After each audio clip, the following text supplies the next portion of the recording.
आज का पवित्र वचन यूहन्ना का सुसमाचार अध्याय 8 पद संख्या 51 से 59 तक। मैं तुम लोगों से यह कहता हूँ, यदि कोई मेरी शिक्षा पर चलेगा तो वह कभी नहीं मरेगा।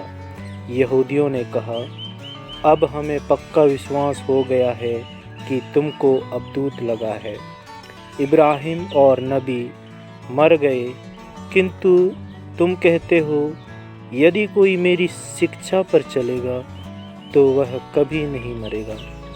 क्या तुम हमारे पिता इब्राहिम से भी महान हो? वह मर गए और नबी भी मर गए। तुम अपने को समझते क्या हो? ईसा ने उत्तर दिया, यदि मैं अपने को महिमा देता तो उस महिमा का कोई महत्व नहीं होता। मेरा पिता मुझे महिमान्वित करता है, उसे तुम लोग अपना ईश्वर कहते हो, यद्यपि तुम उसे नहीं जानते, मैं उसे जानता हूँ। यदि मैं कहता कि उसे नहीं जानता तो मैं तुम्हारी तरह झूठा बन जाता, किंतु मैं उसे जानता हूँ और उसकी शिक्षा पर चलता हूँ। तुम्हारे पिता इब्राहिम यह जानकर उल्लासित हुए कि वह मेरा आगमन देखेंगे और वह उसे देख आनंद विभोर हुए। यहूदियों ने उनसे कहा, अब तक तुम्हारी उम्र 50 भी नहीं है, तो तुमने कैसे इब्राहिम को देखा है? ईसा ने उनसे कहा, मैं तुम लोगों से यह कहता हूँ, इब्राहिम के जन्म लेने के पहले से ही मैं विद्यमान हूँ।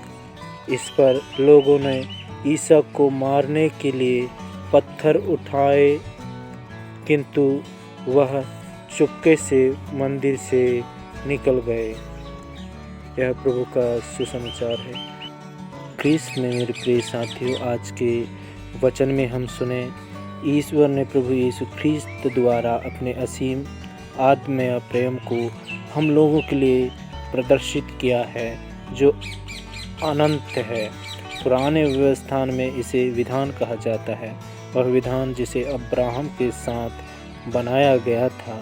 यह विधान प्रभु यीशु ईश्वर के साथ अपने संबंध के द्वारा पूर्णता तक पहुंचाती है, क्योंकि उनके जीवन, मरण और पुनरुत्थान ने ईश्वर को व्यक्तिगत रूप से जानने के लिए हमें मौका दिया है। ईश्वर ने हमें अपने पुत्र पुत्रियों के रूप में स्वीकार कर हमेशा अपने संबंध में बने रहने का सौभाग्य प्रदान किया है, जिसे हम अपने विश्वास के द्वारा समझ सकते हैं।